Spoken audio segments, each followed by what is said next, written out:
Hi, welcome to my channel. Thank you for watching this video. I wanted to create a very delicious dessert, so I came up with this festive tart recipe that is gluten, sugar-free and vegan. It's so healthy and delicious. I didn't care too much about the amount of calories for this dessert.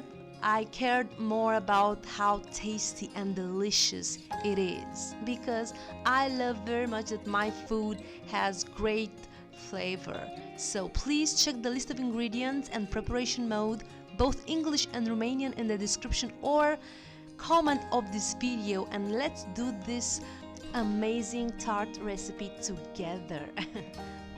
From the canned hardened coconut cream, I have drained out the coconut butter. It's very important that you try to remove as much liquid as possible. I've added the sugar, the baking powder, the psyllium husk, and some vanilla essence. Feel free to choose whatever aroma you would like. And I gave a very good mix with my spatula for about 1 minute. After that, I incorporated step by step the flour and constantly mixing with my spatula in order to create my dough. The coconut flakes I've added in the crust should give a very nice aroma and help us bond the ingredients as well. The dough that we're creating is a butter dough, so our final outcome should be a very soft, tender and non-sticky dough. If that doesn't happen with the amount of flour that I put in the recipe, I tried to add also the extra flour that I had to add it at one time. Please feel free to add little by little extra flour in order to absorb all the fluids from our dough, and try to reach the final consistency, which is a non-stick dough, easy to work with dough.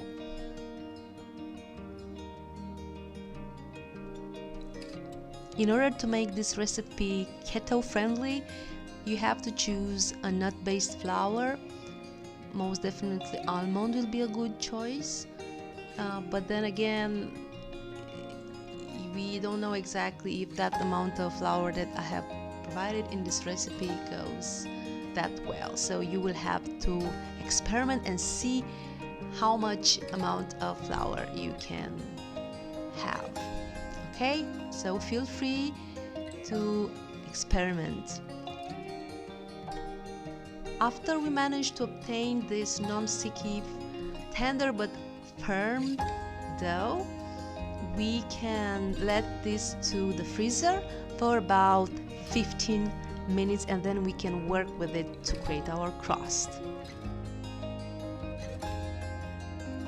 Using 2 baking papers, we form and roll out our dough, and when we want to cut it, we use basically our form, as I do. Okay, this is the easiest and the fastest way to create our formed dough that we will put in our baking pan.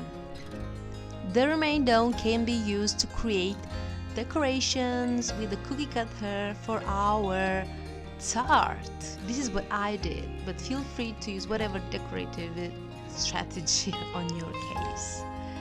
Using the baking paper on which we rolled out and created our formed crust, we transport that in our baking pan that we previously tapped with baking paper with coconut oil. So we make sure that we put our crust in our baking pan in the right manner, and then we put our crust to the oven, in the preheated oven, for 5 to maximum 7 minutes at 180 degrees, and after that we can start working on our cream, and we let our crust rest.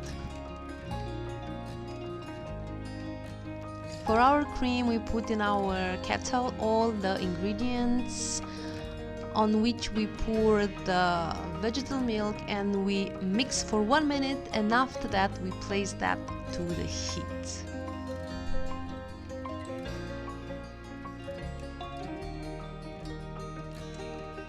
using a medium flame for our gas cooker, we continuously stir in our composition for 10 to 15 minutes until we obtain this creamy consistency. This means that we have to add our oils. In our case, our cacao butter and our coconut butter. Don't forget to let your cream rest and continuously stir so that we have a nice and smooth consistency overall.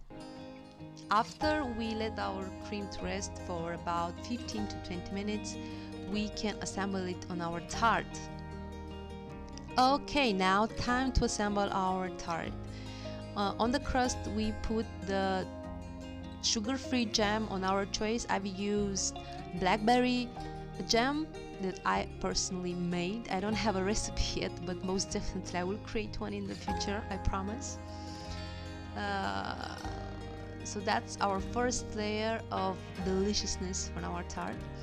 And after that, the second layer will be our cream. Yes, make sure you put the right amount. It's not necessary to put more cream than the height of your pan. So after we level that, we can also add the decorations. There's also another way of doing it, like separate cooking the decoration, add them at the end. For now I took this approach, so I've added my cookie decorations, and then I put my tart for baking at 180 degrees for about 30 minutes.